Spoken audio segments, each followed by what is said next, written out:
Imagine the sun rising over the Giza Plateau, its first rays catching the silent, imposing figure of the Great Sphinx. For over 4,500 years, this colossal monument has guarded the pyramids, its gaze fixed on the horizon. But what if its greatest secret isn't what it sees, but what it hides? What if, right beneath its massive paws, lie chambers that could rewrite history? This is one of Egyptology's most tantalizing and enduring mysteries. I'm Dr. Nader Hassan, and for decades, the question of what lies beneath this limestone giant has fascinated archaeologists and adventurers alike. The official narrative tells us the Sphinx was carved from a single ridge of bedrock during the reign of Pharaoh Khafre, a monumental portrait of the king himself. Yet, persistent anomalies and ancient legends suggest there's more to the story. Look closely at the body of the Sphinx. See the deep, vertical fissures.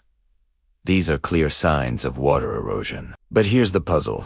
The Giza Plateau has been hyperarid for thousands of years. Geologists like Robert Schoch have argued that this type of erosion could only have been caused by significant rainfall, pushing the Sphinx's origin back thousands of years before the accepted date, to a time when Egypt's climate was much wetter. Could a civilization far older than the pharaohs have carved this masterpiece? The mainstream view, held by most Egyptologists, maintains that the poor quality of the limestone is to blame. The Sphinx is made of 3 distinct layers of rock, with the softest, middle layer eroding much faster. They argue that wind, sand, and atmospheric moisture are enough to explain the weathering patterns we see today. But the debate rages on, fueling the fire of what might be hidden. This brings us to the whispers of hidden tunnels and secret rooms. For centuries, stories have circulated about a hall of records, an ancient archive said to contain the lost knowledge of a forgotten civilization. Perhaps even Atlantis. The famous American psychic Edgar Cayce prophesied in the 1930s that this hall would be discovered beneath the Sphinx's right paw around the end of the 20th century. While Cayce's claims are outside the realm of science, they captured the public imagination and, intriguingly, seem to foreshadow later scientific findings. I'm standing here with Emily Carter, a geoarchaeologist who has been analyzing the data from this site. Emily, the legends are compelling, but what does the science actually say? Thanks, Dr. Hassan. It's one thing to talk about legends, but it's another to see data that makes you pause. In the late 1980s and early 1990s, several teams conducted seismic and acoustic surveys around the Sphinx. A team led by John Anthony West and Robert Schoch used seismographs to detect subsurface anomalies. What they found was startling. Between the paws and along the sides of the Sphinx, they detected what appeared to be several regularly shaped, man-made cavities deep within the bedrock. One of the most significant findings was a large, rectangular chamber, estimated to be about 12 meters by 9 meters, located approximately 5 meters beneath the surface, right between the front paws. It seemed to be a perfect match for the legendary Hall of Records. This wasn't just a random void. The data suggested something with clear, geometric right angles. Of course, these findings were and still are highly controversial. The Egyptian authorities at the time were skeptical. They argued that these anomalies were simply natural fissures or cracks in the limestone, not man-made chambers. To investigate further, they authorized limited drilling. In 1996, a team drilled several boreholes into the areas identified by the seismic surveys. However, the results were inconclusive. They hit cavities, but critics claimed the drilling was limited and didn't fully explore the anomalies. The project was halted, and since then, no further invasive exploration has been officially permitted. But the evidence doesn't stop there. We also have to consider the restoration work. Over the centuries, the Sphinx has been repaired many times. Ancient Romans patched it up, and modern restorers have worked to stabilize its crumbling stone. During these repairs, workers have often reported strange hollow sounds when tapping on the bedrock, and even discovered previously unknown tunnels and shafts. One such tunnel was found at the rear of the Sphinx, descending into the body before being blocked off.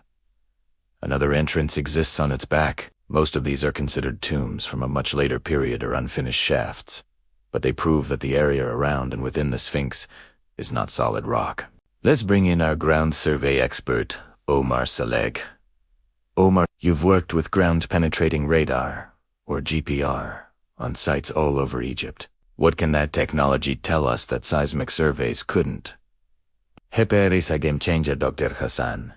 It's non-invasive, which is crucial for a monument as precious as the Sphinx. Instead of sending sound waves, it sends radar pulses into the ground. These pulses bounce off different materials in different ways, allowing us to create a 3D map of what's underground. We can see changes in density, cracks, and potential voids with much higher resolution. If we were to scan this area today with modern GPR and other techniques like Morn tomography, which uses cosmic rays to detect voids, we could get an incredibly detailed picture. We could differentiate between a natural crack and a perfectly cut, man-made chamber. We could map the dimensions of any void, its depth, and even its orientation. What's fascinating is how this all connects to the broader Giza complex.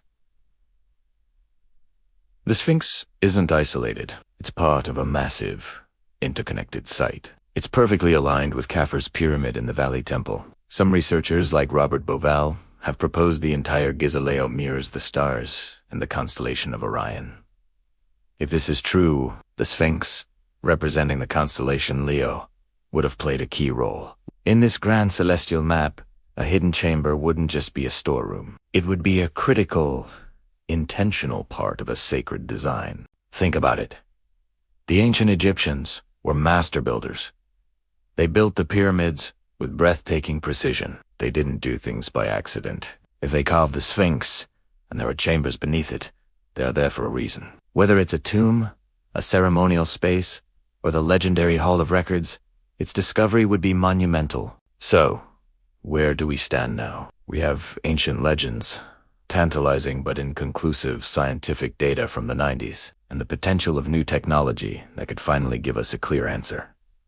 The official position remains cautious. The Egyptian Ministry of Antiquities rightfully prioritizes the preservation of the monument. Any new investigation must be meticulously planned and completely non-destructive. The mystery of the Sphinx's hidden chambers represents the ultimate clash between myth and science, between what we believe and what we can prove. The data from Western shock surveys remains a compelling piece of the puzzle that has never been fully explained or refuted. The anomalies they found are either natural geological features that coincidentally look like man-made rooms, or they are exactly what the legends have claimed for centuries. The next step is clear.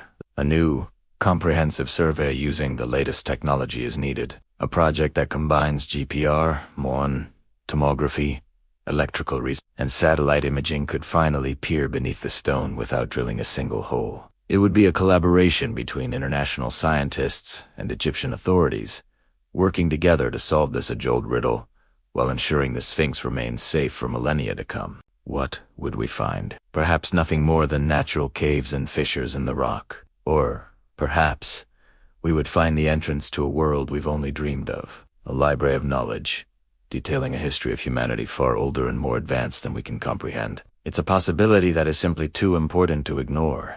The Sphinx has kept its secrets for thousands of years. It has watched empires rise and fall, and it has remained silent. But stone and sand can only hide the truth for so long. Science now has the keys, and one day soon, we may finally unlock the door and discover what lies beneath the paws of the Great Sphinx of Giza. The search continues, and we will be here to see it through. Thank you so much for joining us on this journey into one of history's greatest mysteries. If you found this as fascinating as we do, don't forget to like this video, subscribe to our channel for more explorations, and hit that notification bell so you won't miss our next adventure. What do you believe is hidden beneath the Sphinx?